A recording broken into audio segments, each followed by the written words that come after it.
देवगणादिनाद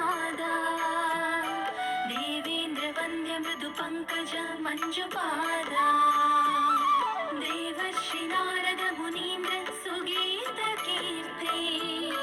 वल्ली सनाद मम देहि करावलम्बम्